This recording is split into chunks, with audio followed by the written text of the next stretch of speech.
അങ്ങനെ നമ്മളെല്ലാവരും ആകാംക്ഷയോടെ കാത്തിരിക്കുന്ന ബിഗ് ബോസിന്റെ ആദ്യത്തെ ആ ഒരു പ്രൊമോ വന്നിരിക്കുകയാണ് ഈ സീസണുമായി ബന്ധപ്പെട്ട്. പക്ഷേ കുറച്ച് ഡിഫറെൻ്റ് ആയിട്ടുള്ള ഒരു പ്രൊമോ എന്ന് വെച്ചാൽ ഇത് ശരിക്കും കോമണേഴ്സിന് വേണ്ടിയിട്ടുള്ള ഒരു പ്രൊമോയാണ് വന്നിരിക്കുന്നത്. ലാലേട്ടൻ നല്ല ലുക്കിലാണ് ഈ ഒരു പ്രൊമോയിൽ കാണുന്നത് ആസ് യൂഷ്വൽ.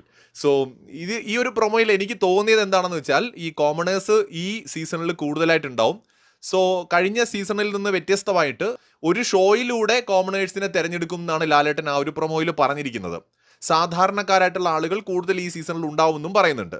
അപ്പോൾ എനിക്ക് തോന്നുന്നു നിലവിൽ ഏഷ്യാനെറ്റിൽ റൺ ചെയ്തുകൊണ്ടിരിക്കുന്ന ഏതെങ്കിലും ഒരു റിയാലിറ്റി ഷോയിൽ വെച്ച് അതിനകത്തൊരു ടാസ്ക് കൊടുത്തോ അല്ലെങ്കിൽ മത്സരം നടത്തിയോ ഇവരെ തിരഞ്ഞെടുക്കുമെന്നാണോ, അതല്ലെങ്കിൽ ഇതിനു വേണ്ടി ഇനി പ്രത്യേകിച്ചൊരു ഷോ അറേഞ്ച് ചെയ്യുമെന്നോ ആണ് എനിക്ക് തോന്നുന്നത്. അഗ്നി പരീക്ഷ എന്ന് പറയുന്ന ഒരു ടാസ്ക് പോലെ ആയിരിക്കാം ചിലപ്പോൾ അത് നടക്കുക. ടിക്കറ്റ് ടു ഫെയിം എന്നാണ് ഇതിന് കൊടുത്തിരിക്കുന്ന പേര്. സോ എന്തായാലും നമുക്ക് നോക്കാം എന്താണ് സംഭവിക്കാൻ പോകുന്നതെന്ന്.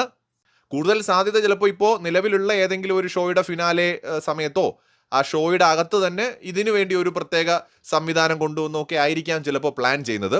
അതായത് കോമണേഴ്സിനെ തിരഞ്ഞെടുക്കുന്നത് ഇത്തവണ ഒരു പ്രത്യേക രീതിയിലാണ് എന്നാണ് മനസ്സിലാക്കാൻ കഴിയുന്നത്. അങ്ങനെ തിരഞ്ഞെടുക്കപ്പെടുന്നവരായിരിക്കും Bigg Boss Malayalam season 8 direct മത്സരാർത്ഥിയായിട്ട് പോകുന്ന കോമണർ ആയിട്ടുള്ള ആൾക്കാർ. അത് ഒരാളോ ഒന്നിലധികം പേരോ ആകാം. എന്തായാലും വളരെ സന്തോഷം. ബിഗ് ബോസ് മലയാളം സീസൺ 8 ഒരു പ്രധാനപ്പെട്ട അപ്ഡേറ്റ് അങ്ങനെ വന്നിരിക്കുകയാണ്. ആദ്യത്തെ അപ്ഡേറ്റ് എന്ന് തന്നെ പറയാം.